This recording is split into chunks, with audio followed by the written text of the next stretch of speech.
রাসূলুল্লাহ সাল্লাল্লাহু আলাইহি ওয়াসাল্লাম যখন মিরাজে গিয়েছিলেন, এই ঘটনাটা আবু জেহেল শুনলেন।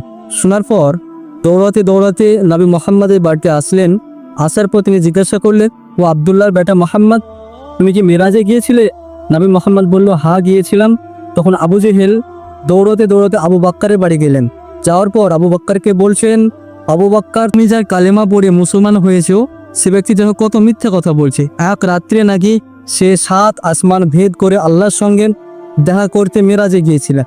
তখন আবু বকর বললেন, আমি কোন মুখকে মিথ্যা কথা বলবো, কোন জবানকে মিথ্যা কথা বলবো, যে জবানে বলেছিল লা ইলাহা ইল্লাল্লাহ, আল্লাহ ছাড়া কোনো মাবুদ নেই, আমি তাকে মিথ্যা প্রমাণ করতে পারবো না। তো এখান থেকে আমরা বুঝলাম যে ওখানে দুটো আবু ছিল।